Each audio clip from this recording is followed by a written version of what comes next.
インドの北西部、広大な平原と砂漠が交差するこの地に、まるで時間の流れを封じ込めたかのように3つの都市が存在します。デリー、アグラ、ジャイプール、この3つを結ぶエリアは、ゴールデン、トライアングル、と呼ばれ、毎年何百万人もの人々が訪れる、インドの心臓部です。でも、これは単なる観光ルートではありません。ムガル帝国の栄華とラージプート王朝の誇りが重なり、イスラムとヒンドゥーという異なる文化が長い時間をかけて溶け合った、生きている歴史の証が今も息づいています。まず、3都市の位置関係を見てみましょう。デリーは政治と文化の中心地として、古代から何度も再建されながらもその役割を果たし続けています。ヤムナー川の東岸に広がるこの町には、ムガル皇帝シャー、ジャハーンが築いた、シャー、ジャハーン、バードがあります。その赤砂岩の城壁や宮殿は今も残っています。そして、イギリス植民地時代に建設されたニューデリーも併存しています。つまり、一つの町の中に複数の時代が重なり合う、まさにタイムカプセルのような都市です。一方、南東へ約230キロ進んだ場所にあるアグラは、ムガル帝国の第二の首都として栄えました。最も有名なのはタージ・マハルですが、アグラ砦も当時の軍事的、政治的権力の象徴として立ちはだかります。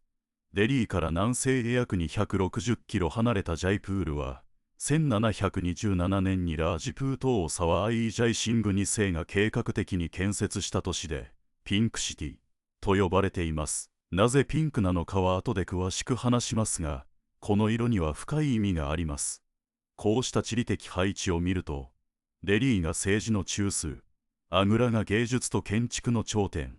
ジャイプールが伝統文化と都市計画の見本として、それぞれ異なる役割を担ってきたことがわかります。3つが結ばれることで、インドア大陸におけるムガル帝国とラージプート王朝の対話が空間的にも視覚的にも表現されています。まさに歴史が地形になった場所です。では、なぜこの地域が黄金の三角形と呼ばれるのか。その背景には、16世紀から18世紀にかけて続いたムガル帝国の繁栄があります。ムガル帝国といえば、中央アジア出身の征服者バーブルが1526年のパーニーパとの戦いで勝利し、そこから始まった王朝です。バーブル自身は建築にあまり興味がなく、軍事的支配の確立に関心がありました。最初に築いたのは現在パキスタンにあるラホールの城塞で、赤砂岩を使った初期様式の原型がすでに見られます。中央アジアのティムール朝の伝統と、インドの赤砂岩が出会った瞬間が、後のムガル建築のベースとなります。その息子フマイユンは、父とは違って文化の融合というテーマを強く意識していました。一度王位を追われた苦難を乗り越えて復帰した経験が、政策に深く影響しました。デリーにあるフマイユン廟は、インドの伝統的なチャルマとペルシア風のドームが初めて共存しています。さらに、イスラム式のチャーバーグ、4分割庭園と、イギリス式庭園デザインが融合し始めました。ムガル建築は城塞や軍事施設から、宮殿と庭園を持つ文化的拠点へと変化しました。建築史上最大の転換点は、アクバル帝の時代です。1556年から1605年まで在位したアクバルは、宗教的融和を国策とし、ヒンドゥー教徒やシーク教徒の職人を積極的に宮廷に迎え入れました。彼らの技術が建築に取り入れられ、アグラ砦やラジャスタンのプシュカル城塞など、各地に大規模な公共建築が展開されました。特に注目すべきは、赤砂岩と白色石灰岩を交互に使う、プラトン式構造です。蓮の花文様、ラキや植物文様、アズラも装飾に用いられ、インド・イスラム融合様式の完成型といえます。アクバルの建築は権力の誇示だけでなく、多文化共生の象徴として機能しました。次の世代、ジャハーンギールは芸術性に重点を移します。芸術の王と呼ばれた彼は、庭園と水の調和にこだわり、宮廷内にタールダニという特別な庭園を設けました。石材への微細な彫刻やガラス装飾が増え、ムガル建築は装飾美術としての側面を強めました。そして1628年に即位したシャー・ジャハーンが迎えるのがムガル建築の黄金期です。まずデリーに築かれたレッドフォートは赤砂岩で作られた巨大な城塞です。公的な謁見のリーワ・アン・イアムと王室専用の私的空間リーワ・アン・イカースを備え、権威と華麗さの象徴となりました。1632年に着工されたタージ・マハルは2万人以上の職人が参加した純白の大理石の霊廟です。アイヒムムターズ・マハルを忍んで建てられ、精緻な印霊技法が惜しげもなく使われ、宝石を埋め込んだような美しさが特徴です。さらにシャー・ジャハーンはシャー・ジャハーン・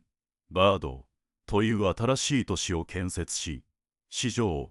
モスク、宮殿を含む統合的な都市計画を実現しました。この時代、ムガル建築は対称性と比率に基づくバロック的様式へと昇華し、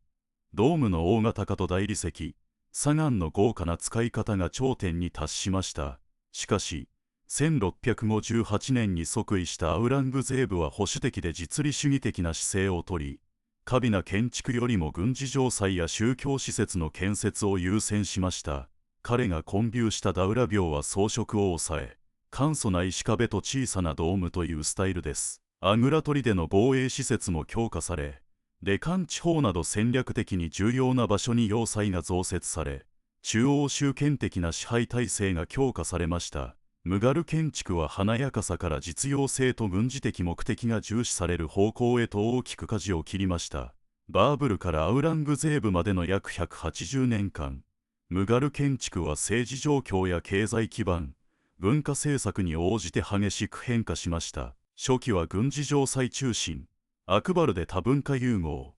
シャー・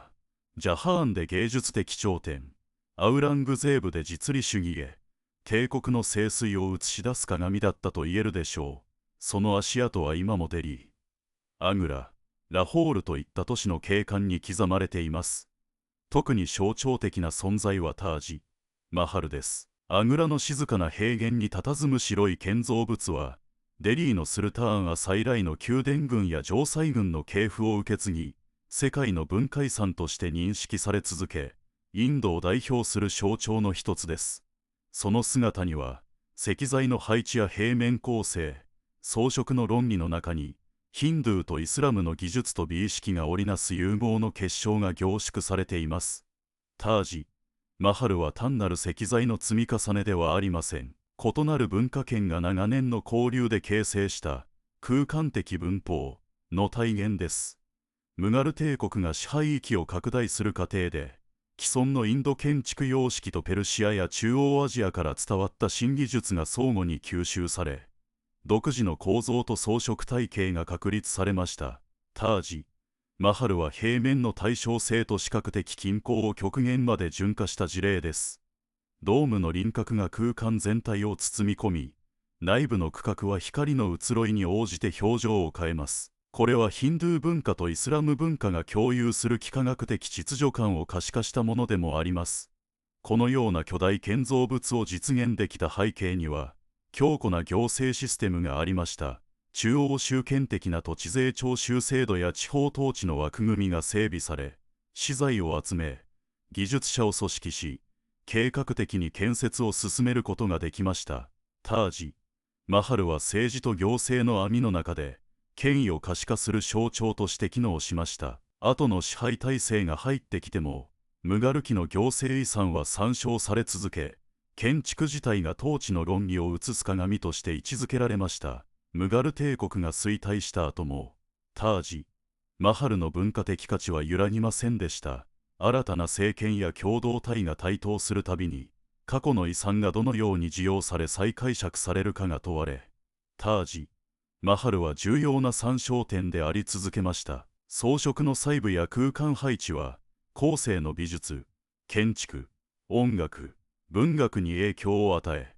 言葉や生活様式にも痕跡が残っています。現代インドにおいて、この建造物は多様なアイデンティティ形成の重要な歴史的文脈を提供します。異なる宗教、言語、地域背景を持つ人々が共存する社会で、過去の融合経験がどのように記憶され、文化的土壌に組み込まれるか、その問いに対し、タージ・マハルは豊かな示唆を与えてくれます。帝国の繁栄から衰退、近代以降の国家形成まで、連続性と変容の中を歩んできたこの建造物は、インドの歴史そのものを体現しています。一方、デリーの赤い城塞も別次元の存在感を持ちます。1638年にジャハーンがアグラから塔を移して建設を始めたこの城塞は、ムガル帝国の遺構を象徴する宮殿と要塞の複合体です。赤砂岩の積層が織りなす幾何学的パターンは、インドの伝統技法とペルシア様式の洗練が調和した結果です。内部にはタージ・マハルにも劣らない精緻な装飾が広がり、宮廷の儀礼空間から軍事施設までが緻密に配置されています。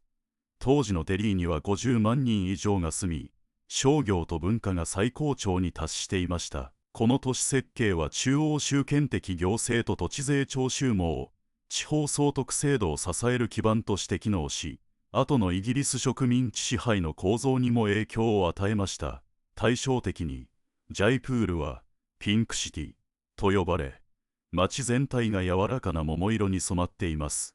この色の由来は1876年、イギリス皇太子アルバート・ビクターが訪問した際、艦隊の意を表して街全体をピンクに塗ったことです。それが伝統となり、今も街のアイデンティティとなっています。都市計画はラージプート王朝の理念を反映し、ヒンドゥー教の象徴体系とムガル建築伝統、さらに西洋の手法が交差しています。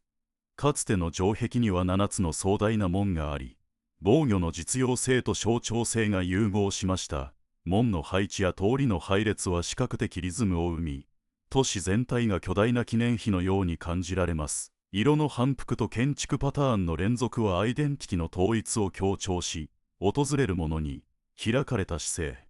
を示しています。赤い城塞が権力の中枢性を残すのに対し、ジャイプールは色彩と反復の美学で文化的身元を表現します。桃色と金色の装飾は寛体と華やかさの調和を示し、祭礼の都としてのイメージを高めます。黄土色と桃色の組み合わせは伝統とぬくもりのバランスを保ち、歴史的情緒をより強く引き立てます。こうした色彩の使い方は都市性格形成に重要な役割を果たし、見る者の感覚に直接働きかけます。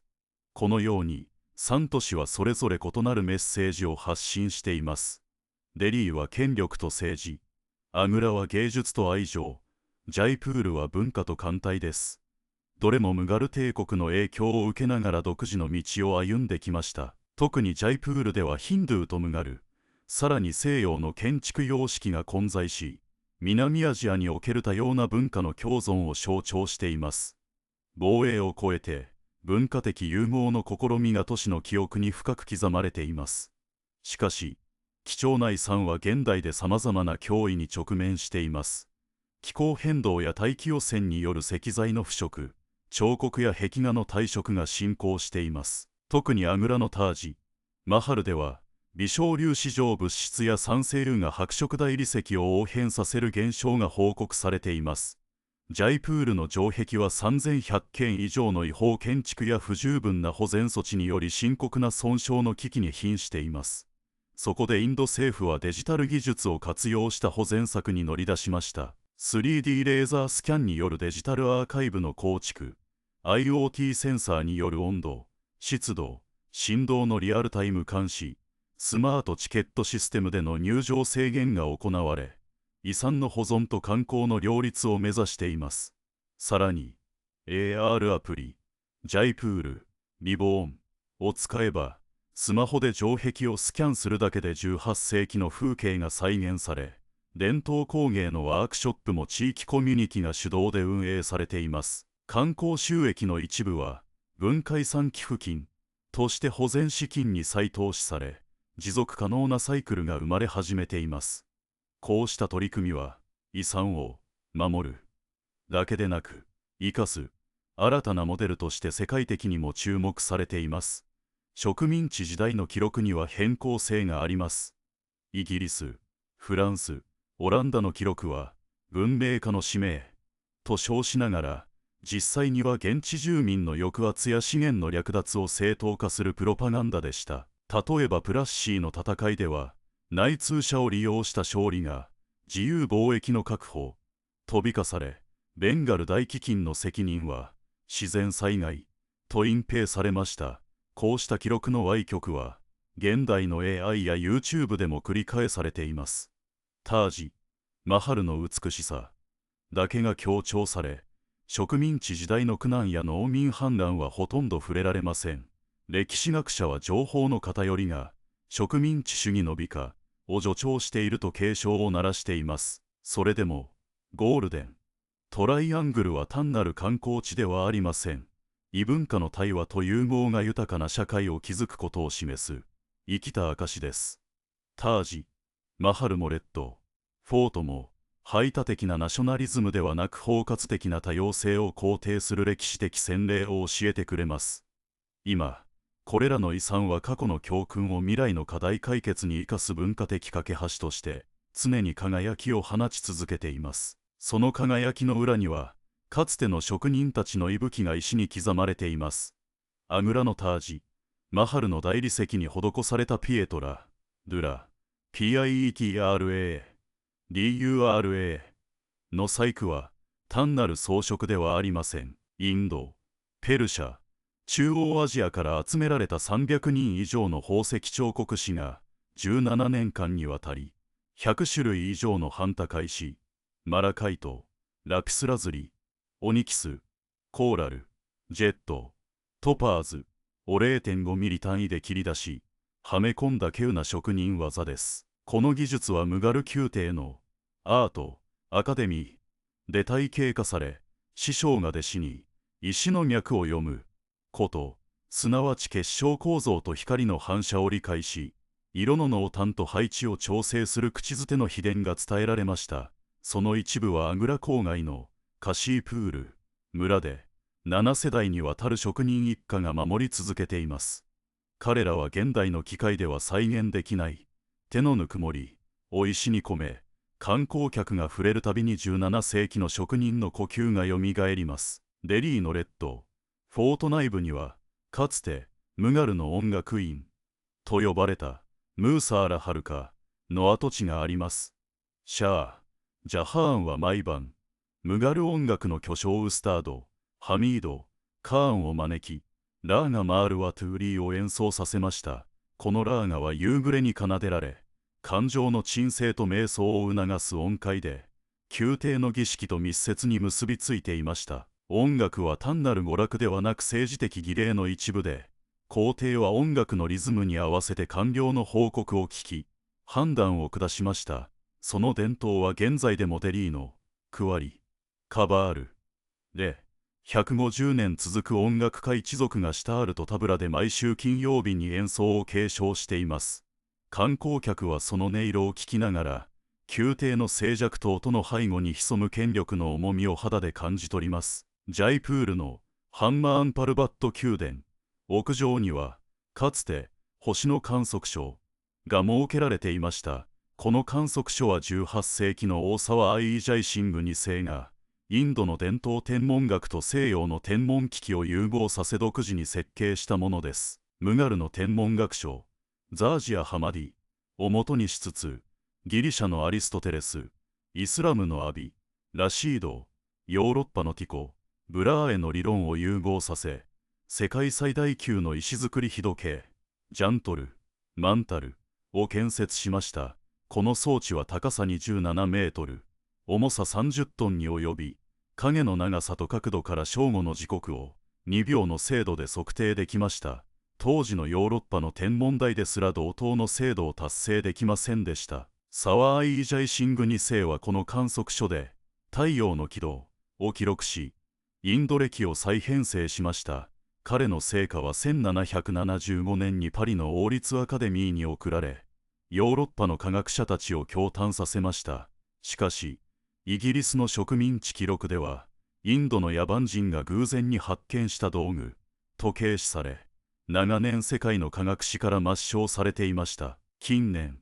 ドイツの天文学者が再検証し、ジャイプールの観測データが18世紀の地球自転速度変化を正確に捉えていたことが判明し、非西洋科学の最高峰として国際学術界で再評価されています。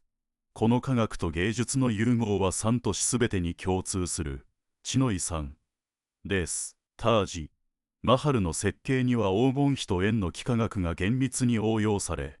建物の影が一日の時間とともに変化する様子はムガルの宇宙観、真の秩序が空間に反映されるを無限化しています。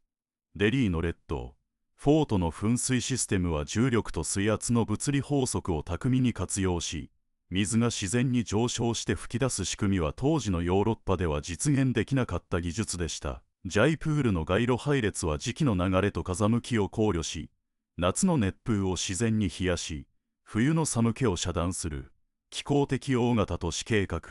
の先駆けです。これらは単なる建築ではなく、科学と哲学、宗教と美が交差する知の儀礼空間でした。これらの遺産を支えたのは、王侯貴族だけでなく無名の職人、農民、商人、女性の工芸家たちです。アグラのタージ・マハル建設には、ベンガルの米農民、グジャラートの織物職人、カシミールの宝石師、南インドの石膏が動員されました。彼らは毎日12時間以上、暑さと砂塵の中で重い大理石を運び、1日に100ルピーの賃金で働きました。その中には妻や子を残して故郷を離れた若者も多く、名前は記録に残っていませんが、手の痕跡はタージ・マハルの大理石の隙間に刻まれています。2018年、若手歴史家がタージ・マハルの石材に残る指紋を 3D スキャンし、17世紀の職人指紋127個を特定しました。そのうち13個は女性のもので、当時の女性職人は主に宝石の研磨や彩色を担当し、宮廷記録では補助労働者と記載されましたが、技術は男性職人を上回る精度を持っていました。彼女たちの存在は長らく歴史から消されていましたが、デジタル技術により手のぬくもりが再び世界に届き始めています。ジャイプールのピンクシティ、屋根には今もクンバ、カール、陶器の屋根瓦が使われています。これは地元の女性が粘土を手でこね、太陽の下で乾燥させ、天然鉱物顔料で色付けし、焚き木で焼くという1000年以上続く伝統技術です。この瓦は熱を吸収し室内温度を10度下げ、雨水を吸収して屋根を保護するという現代エコ建築にも通じる知恵を備えています。しかし工業化の波で廃れかけ、2010年にジャイプールの女性グループがクンバ・カール・アソシエーションを結成し、若手女性に技術を教え観光客向けに陶器作り体験を提供、収益を教育基金に充てました。現在ではこの瓦の生産が女性の経済的自立の象徴となり、全国の女性起業家ネットワークに広がっています。これらの物語は、ゴールデン・トライアングルが観光の舞台ではなく、生きた記憶の層であることを示しています。塔や城壁は単なる石の積み重ねではなく、何百万人もの労働、希望、悲しみ、喜びが時間の流れの中で凝固した記憶の結晶です。私たちがそこに立つとき、単なる観光客ではなく、記憶の継承者であり、未来への責任を背負う歴史の受信者です。だからこそ、三都市は単なる世界遺産ではありません。人類が異なる文化をいかに融合させ、共に生きるかを示した唯一無二の実験場です。ムガルの権力とラージプートの誇り、イスラムの幾何学とヒンドゥーの神話、西洋の科学とインドの自然観が、戦いではなく共存と創造の形で、石と色と音と光の中に溶け合いました。その融合は芸術によってなされ、記憶は今も誰かの手で、誰かの心で生き続けています。タージ・マハルの影に座り、夕日に照らされた大理石の輝きを見つめると、そこに映るのは単なる美しい建物ではありません。17世紀の職人が愛する妻のために、一粒の宝石を、一滴の汗を、一瞬の命を刻んだ人類の愛の証です。ジャイプールのピンクの街を歩き、陶器の屋根の下で女性たちの笑い声を聞くと、そこに響くのは単なる観光音ではなく、何世代にもわたって自らの手で未来を紡いできた女性たちの静かな革命の声です。3つの都市は過去を保存する箱ではなく、未来を生み出す種子です。その種子を育てるのは、あなたがこの地を訪れたというたった一つの選択です。デリーからアグラへ向かう NH24 号線をバスで進むと、車窓に広大な小麦畑が広がり、朝もやの中を牛車がゆっくり歩いています。その風景は17世紀と現代が驚くほど共存していることを示しています。道端の小さなチャイスタンドでは、年配の男性がラジオでムガル朝の古典音楽を聴きながら、モーリア帝国の貨幣を模したチャイのカップを洗っています。こうした日常の断片がインドという国の深さを語っています。アグラ郊外に入ると、空気の質が変わります。粉々の大理石の粉が風に乗り肌に触れます。タージ・マハル建設時には、全長15キロの特別な石道が敷かれ、象の隊が毎日に100回以上やジュルカワ対岸から大理石を運びました。その道は今も一部残り、地元はシャージラート、王の道と呼び、結婚式の行列がこの道を通ることで夫婦の絆が永遠になると信じられています。2020年、アグラ大学の研究チームがこの道の地下を調査し、象の足跡と思われる痕跡と同性の水筒を発見しました。水筒内側からはサフランとミルクの残留物が検出され、労働者が朝夕に飲んでいたエネルギー補給飲料であった可能性が高いです。こうした小さな発見が歴史の陰に隠れた人々の性のリアルを浮かび上がらせます。タージ・マハルは白い大理石の美しさが注目されますが、色彩設計には驚くべき科学的知見が込められました。建設当時、ムガルの建築家は、光の変化を建物の一部として設計しました。朝日を浴びると淡い桃色、正午には純白、夕暮れには金、月光の下では青白く浮かび上がります。これは偶然ではなく、大理石に含まれる微量の鉄分と表面の微細な凹凸が光の波長を散乱させる仕組みです。インド工科大学 IIT の工学研究チームは2021年にこの現象を再現するシミュレーションを実施し、建築家が少なくとも3ヶ月間にわたり日の出から日の入りまでの光の変化を観察し設計に反映させたことを証明しました。タージ・マハルは時間の芸術であり、見る者に一瞬一瞬が永遠とつながる感覚を伝える巨大な光の哲学装置だったのです。アグラ砦内部にはタージ・マハルとは対照的な権力の記憶が刻まれています。特に注目すべきは、シャー・ジャハーンが幽閉されたムサマン・ブルジュ、北東の塔です。ここから彼は毎日、アイサイ・ムムターズの眠るタージ・マハルを遠望していました。近年の修復作業で、この塔の壁影に細かいアラビア語の詩が彫られていることが発見されました。それは彼自身が書いたとされる7つの嘆きの詩の断片で、蛾は石の庭にとらわれ、星すら私の声を運ばぬ、という一項があります。この詩は1658年のクーデターで息子アウラングゼーブに王位を奪われた後、8年間の幽閉生活で心の叫びを壁に刻み続けた証です。2023年、デリー大学の文学研究者がこの詩を翻訳し、現代詩との対比分析を行った結果、孤独、記憶、許し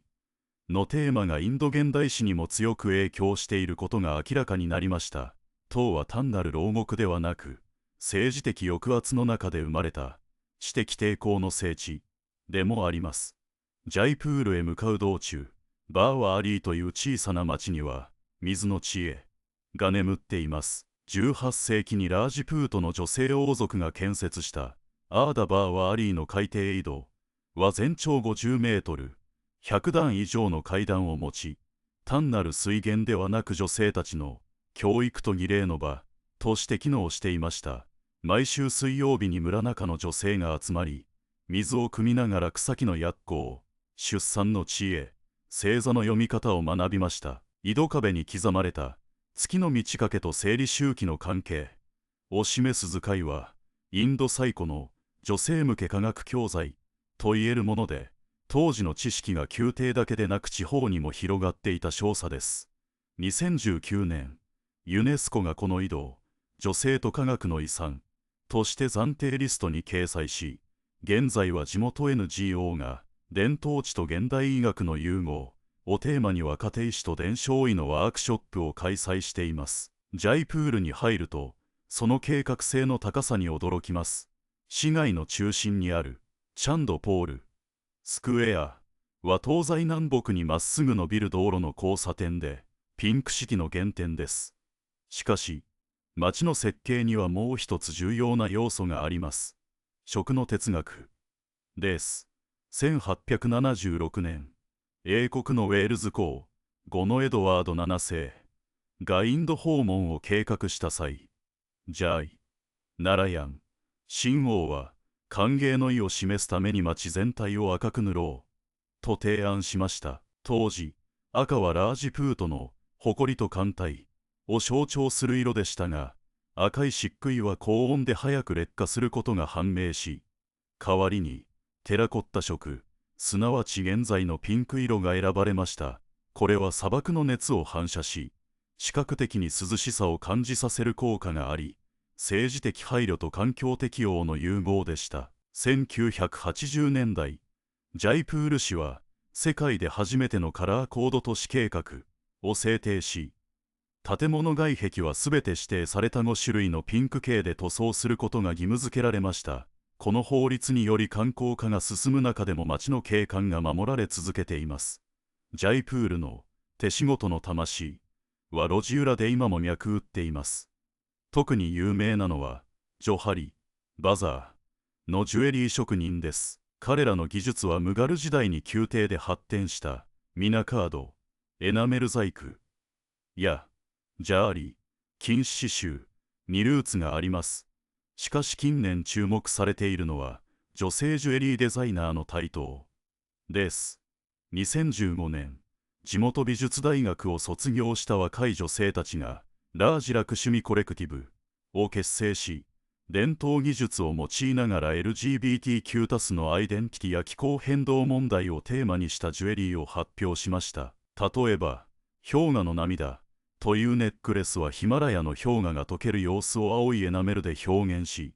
内部に小さな温度センサーを埋め込み、気温が上がると色が変化します。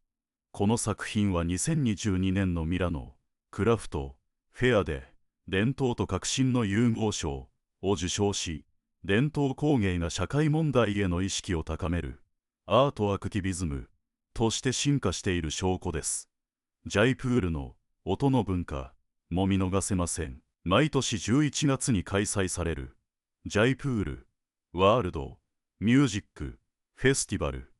では、ラージプートの伝統楽器バトーコト、モールタング、トアイヌの歌、アラブのウードが共演します。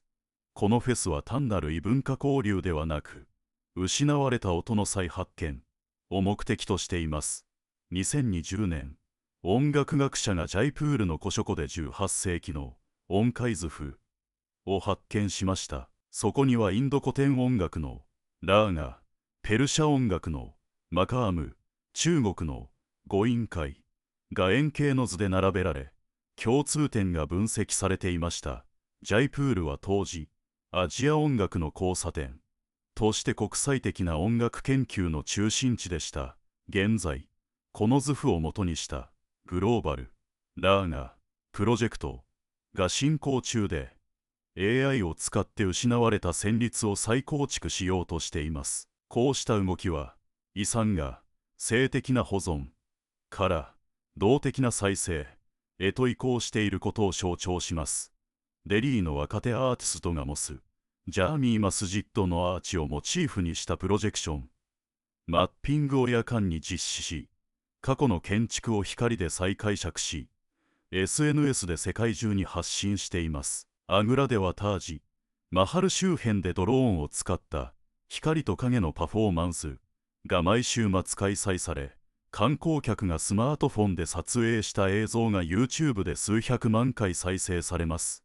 こうしたデジタル表現が歴史遺産を生きている文化として再定義しています。最も重要なのは、これらの変化が外部からの支援ではなく、地元の人々の内発的な意思から生まれていることです。デリーのスラム出身の高校生が自分の地域のストリートアートにムガルの模様を取り入れ、SNS で MYDELHISTYLE というハッシュタグを立ち上げ、伝統と現代の融合を発信しています。アグラのタクシー運転手が観光客に配るパンフレットにタージ・マハルの裏話として、労働者の物語を加筆し、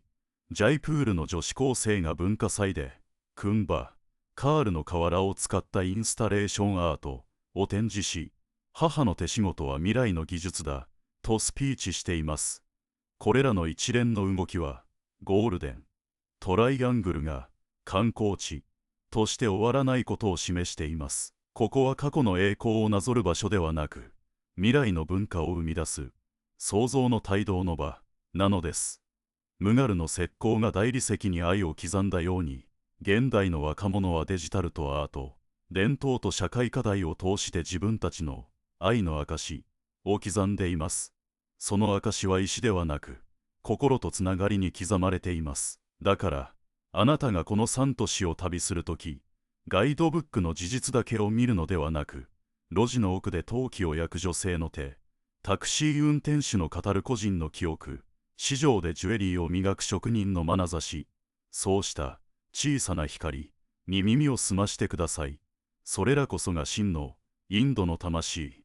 であり、歴史が今も生きている証です。ゴールデン・トライアングルは石と砂と風の記憶の上に、今日も新しい物語を書き続けています。そして、あなたが足を踏み入れた瞬間、その物語の次の一行になるのです。ゴールデン・トライアングルは単なる過去の遺産ではない。それは今も生き続ける現在進行型の物語であり、未来へと受け継がれる未来への遺産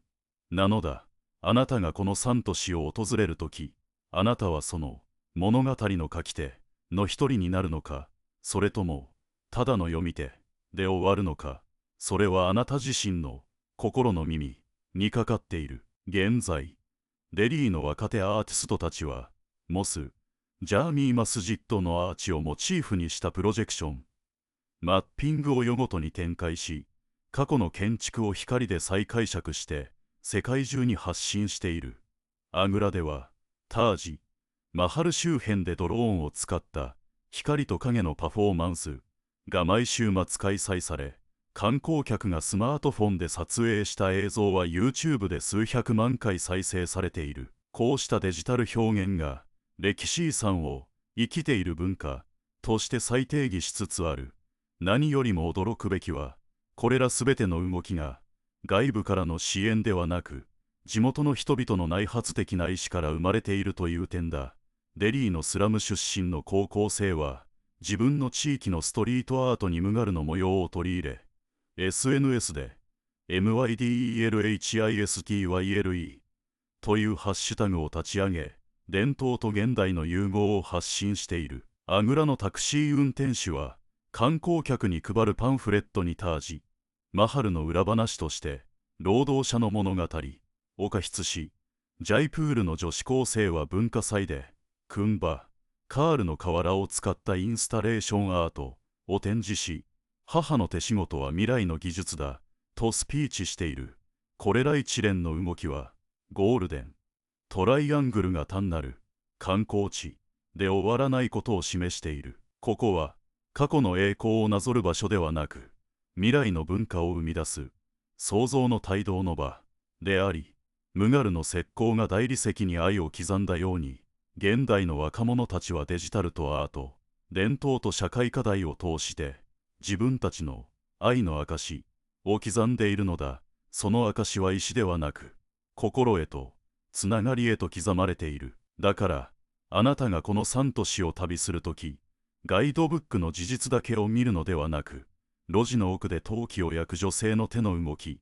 タクシー運転手の語る個人の記憶、市場でジュエリーを磨く職人の眼差し、そうした小さな光に耳を澄ましてほしい。それこそが真のインドの魂であり、歴史が今も生きている証子なのだから。ゴールデントライアングルは石と砂と風の記憶の上に今日も新しい物語を書き続けている。そしてあなたが足を踏み入れたその瞬間、あなたもまたその物語の次の一行となるのだ。